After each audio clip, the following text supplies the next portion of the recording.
NDTV India के इस खास शो देश प्रदेश में आपका स्वागत है। मैं हूं शाहरुख खान। कांग्रेस नेता राहुल गांधी के घर कल रात को राजस्थान को लेकर अहम बैठक हुई। इस बैठक में मुख्यमंत्री अशोक गहलोत, प्रियंका गांधी, केसी वेणुगोपाल और अजय माकन भी शामिल हुए। बैठक के बारे में पूछे जाने पर अजय माकन ने कहा कि एक सामान्य बैठक थी। राजस्थान में अशोक गहलोत और सचिन पायलट के बीच कई महीनों से तनातनी चल रही है। पायलट गुट की मांग है कि उन्हें मंत्रिमंडल और बोर्ड निगमों में हिस्सेदारी दी जाए। जब सचिन पायलट ने विद्रोह किया था तो उन्होंने उप मुख्यमंत्री पद से इस्तीफा दे दिया था। उनके समर्थकों ने मंत्री पद से, उसके बाद से उनका इंतजार और उनके समर्थकों का इंतजार लंबा खिंच गया है। दिल्ली में कांग्रेस वर्किंग कमेटी की कल अहम बैठक हुई, जिसमें अध्यक्ष पद के चुनाव की तारीख तय हुई। वहीं असंतुष्टों को सोनिया गांधी ने सीधा संदेश दिया। राहुल गांधी ने एक बार फिर कांग्रेस नेताओं के अध्यक्ष बनने की अपील पर कहा, सोचूंगा। दिल्ली में हुई कांग्रेस वर्किंग कमेटी की बैठक में संगठन को लेकर 3 बड़ी बातें तय हुई। एक तो ये कि कांग्रेस अध्यक्ष पद के लिए चुनाव अगले साल 21 अगस्त से लेकर 20 सितंबर के बीच होगा। दूसरा ये कि राहुल गांधी से सदस्यों ने कांग्रेस का अध्यक्ष बनने की गुजारिश की, जिस पर उन्होंने कहा कि विचार करेंगे, और सबने एक मत से सोनिया गांधी के नेतृत्व पर भरोसा जाहिर किया। यानी कि संकेत साफ है, पार्टी में विरोध के जो सुर उठे थे उनको चुप कराने की कोशिश की गई है। कांग्रेस कार्य समिति के हर साथी ने, और हर साथी से मतलब है हर साथी, खुद बोलकर यह कहा कि कांग्रेस अध्यक्षा श्रीमती सोनिया गांधी जी में उनका गहन विश्वास है। कांग्रेस वर्किंग कमेटी की अपनी बैठक में सबसे बड़े विपक्षी दल ने सरकार की नीतियों पर तीखा हमला किया। कमर तोड़ महंगाई, किसानों के आंदोलन और लखीमपुर खीरी जैसी घटनाओं पर बीजेपी सरकार की जमकर आलोचना की गई और 3 प्रस्ताव पास किए गए। किसान पर, बगैर जमीन के खेत मजदूर पर हमला बोला जा रहा है ताकि 25 लाख करोड़ का कृषि व्यापार 2 या 3 मित्रों की जेब में डाल दिया जाए और बाकी सब उनके गुलाम बन जाएं अपने खेत खलियान के अंदर। इस पर एक व्यापक प्रस्ताव कांग्रेस कार्य समिति ने पारित किया। देखने वाली बात यह होगी कि राहुल गांधी अध्यक्ष बनने के लिए अगले साल होने वाले चुनाव में हिस्सा लेते हैं या फिर उन्हें कांग्रेस की कमान सौंपने के लिए कोई और रास्ता अख्तियार किया जाता है। कांग्रेस कार्य समिति की इस बैठक में असंतुष्टों की आवाज 2 तरीके से बंद करने की कोशिश हुई। अव्वल तो सोनिया गांधी ने फर्म होकर कहा कि वो कांग्रेस की पूर्णकालिक अध्यक्ष हैं और तमाम फैसले वो ले रही हैं। दूसरा ये कि इलेक्शन शेड्यूल अनाउंसमेंट करने के साथ साथ ये जता दिया गया कि कांग्रेस पार्टी अब सांगठनिक चुनाव के लिए आगे बढ़ रही है और अगले साल ही सही लेकिन नया अध्यक्ष मिलेगा, और ऐसे में असंतुष्टि की आवाज उठाने का अब कोई मतलब नहीं। नई दिल्ली में कैमरा पर्सन प्रेम सिंह के साथ उमाशंकर सिंह, एनडीटीवी इंडिया।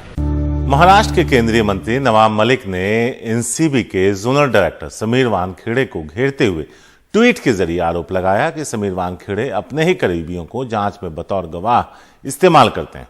तो वहीं जिस फ्लेचर पटेल का जिक्र नवाब मलिक ने किया, उन्होंने एनडीटीवी से कहा कि वो नवाब मलिक के खिलाफ मानहानि का दावा करेंगे।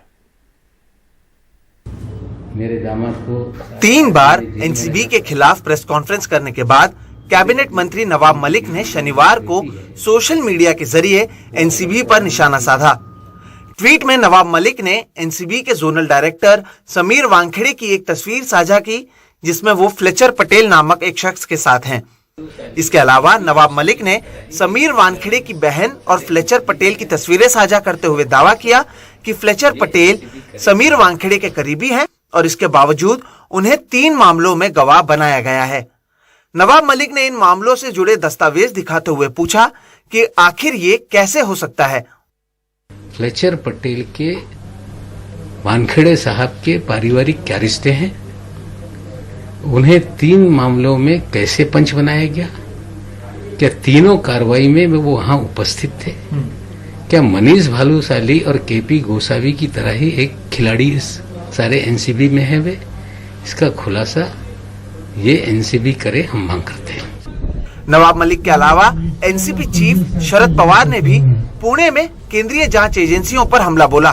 नवाब मलिक के आरोपों पर फ्लेचर पटेल ने एनडीटीवी से कहा कि वो समीर वानखेड़े के परिवार वालों को जानते जरूर हैं, लेकिन वो फौज में रह चुके हैं और इस तरह की कार्रवाई में हिस्सा लेकर देश की सेवा कर रहे हैं।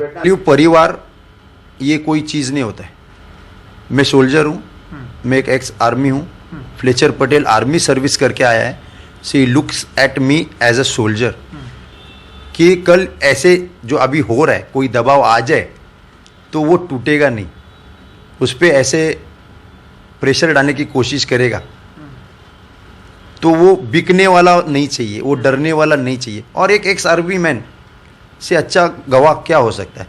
और मानहानि का दावा तो ठोकूंगा, हर कल कोई भी उठेगा और एक सैनिक के ऊपर उंगली उठाएगा तो ये तो हम बर्दाश्त नहीं करेंगे।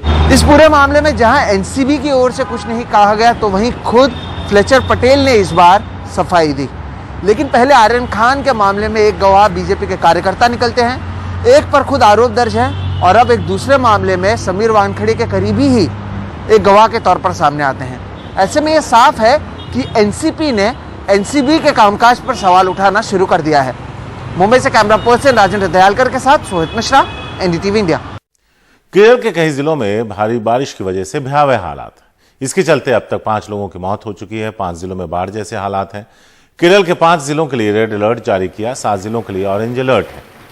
पथनमथिट्टा, कोट्टम, एर्नाकुलम, इडुक्की और त्रिशूर के लिए रेड अलर्ट जारी किया गया है। मुख्यमंत्री विजयन ने देर शाम एक आपात बैठक बुलाई। भारी बारिश की आशंका को देखते हुए लोगों से सतर्क रहने को कहा गया। एनडीआरएफ के 11 टीमें तैनात हैं। हालात के मद्देनजर कई इलाकों में सेना तैनात कर दी गई है। एयरफोर्स को स्टैंड बाई पर रखा गया है।